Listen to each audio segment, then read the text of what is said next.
So welcome everyone to Love and the Planets. And this week we're going to be looking at the full moon in Libra, plus of course a host of other transits that are going on in the sky. And I'm Margaret Gray in Dublin. And I'm Armand Diaz in New York. So quite a week really, Armand, isn't it? I mean, because this full moon is really a major full moon, not because it's in Libra, because by itself it wouldn't feel so huge, but of course because it brings in the Jupiter-Uranus opposition, which is still square Pluto. So just to say to listeners that of course this energy, this Uranus-Pluto energy has been going on in the sky since, exactly since 2012, but even before that. And we're now coming out of this energy, which is really about transforming structures, creating new beginnings. And we know, we just look at the news and we look at our own lives, there's been a lot of changes in these years. So when a full moon comes along and kind of really awakens these energies, then it really wakes up this need to create a change, particularly a full moon. It's kind of a time of saying, okay, what can I let go of in my structures and what can I embrace? At least that's my kind of overall take. What do you think, Armand? What an optimistic way of putting it. But it really is a good summary, because I think that, we have to work constructively with the energies that are out there. We have to work constructively with all the stuff that's going on in our lives. I mean, it's obvious that we're not having an easy time of it. I think, there's a lot of stresses around on different levels. And so, we have to take everything as an opportunity to go ahead, forge forward, make things better if we can. And a full moon brings things to light. This one is in Libra, which is sort of the sign of relationships. It's the sign of the image of relationships. I think that's a big thing this week.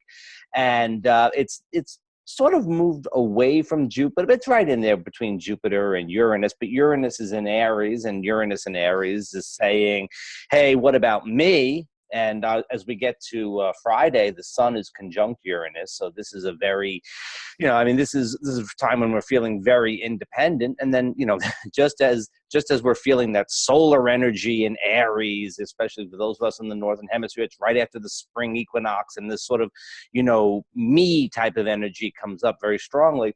Here comes the full moon in Libra standing on the other side of things, with Jupiter saying, well, what about us? And I think that, we've been saying quite a bit that this is the theme that we've been having quite a bit in the course of this year. And I think that, each of these things gives us a sort of a new iteration, a new shade, a new variation on the theme. It really is. And I think the theme, you're referring to is that sense of kind of me versus us. It's like, where is the balance? Where is the balance of being grounded in myself, knowing myself, doing things for myself, but also how to then consider the other person and how to compromise and how to, it's that seesaw we've been talking about. And I think with this full moon, it may come to a head. So there may be, it kind of almost feels a little kind of combustible in terms of there may be an impatience around, excuse me, and it may feel like a little bit make or break time.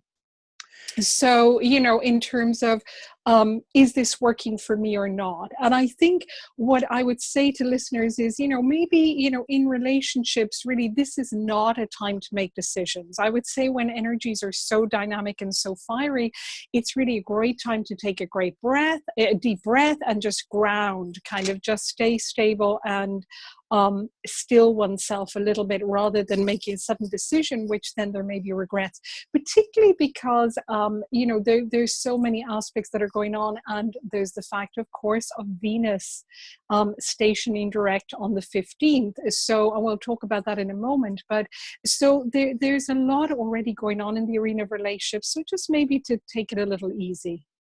I agree entirely. Full moons, as I always say, full moons are times when things come to light, when we become aware of what's going on, or we become aware of what we feel about what's going on.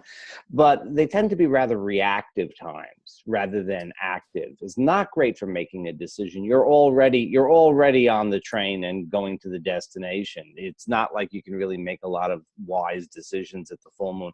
There's a little bit of lunacy, there's a little bit of craziness, and that comes from reactivity. After the full moon in Libra at midweek, the moon is going to go into Scorpio, which, It's an intense moon, but it's also good for processing. And there are a lot of easy aspects this week, at least easy lunar aspects that will help us to process, even as we build towards Friday's Sun-Uranus conjunction, which we'll be feeling. And that's, again, that's that very independent energy. So, you know, your left foot and your right foot may be moving at different speeds this week, I think, on that. Yes, and with Venus stationary direct on the 15th, that's kind of an interesting one, because really it's not going to be, even though it starts moving direct, it's not going to be back to the place where it was when we started the retrograde until May 19th.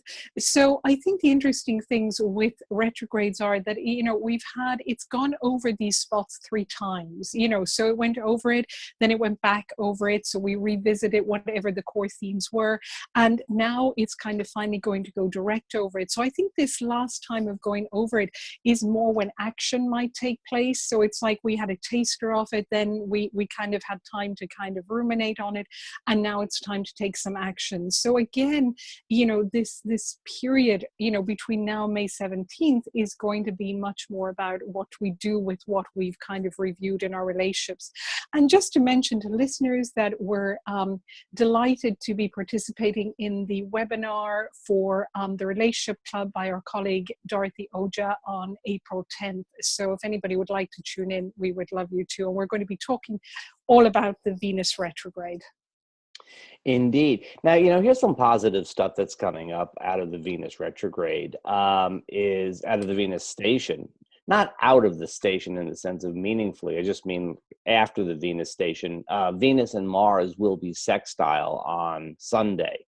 And that, you know, I think you're right. It's after the retrograde period that we start to take action. You know, the issues are presented at first, and then during the retrograde, they're processed, and then you come forward, and that's really the go forward time. And this Mars-Venus sextile is going to give a little bit of a push to that, a little bit of push to the action. It's still really a little bit early, but it kind of gives us a little bit of a oomph afterwards, after Venus is stationed to go direct. But I think, you know, you made such a crucial point. This is not a great time for making decisions. It'll probably be at the last quarter moon next week that it's a little bit better for making decisions and deciding what to keep and what to let go. But, you know, still, I wouldn't put a lot of pressure on myself for that type of thing either. No, and I think you're right that the Venus sextile Mars, you know, on the Sunday, which of course, you know, is celebrated in some cultures, certainly Easter egg day for a lot of children, you know, that it might be quite a nice day to just relax with family and friends and, you know, just to enjoy things like a good meal or whatever. So it's really the best of the days, I think, this coming week. But even then, Mars is sextile Chiron in Pisces. So there might be, again, still some going over some healing of old wounds. So really to kind of just stay grounded, maybe do some nice things on your own as well as, you know, in relationships, because I think with that strong Uranian energy, it's a very good time to kind of do things on our own and then only come together when we're kind of feeling pretty grounded. Yeah, and maybe, you know, Friday and Saturday, we have this, you know, Sun-Uranus energy. We have the moon in Sagittarius. It's still, you know, the moon is still pretty high in the sky. It's kind of a fun type of energy, but it may be more like a fun with the crowd, fun out with a group of friends type of thing, rather than a, you know, romantic you and me type of time.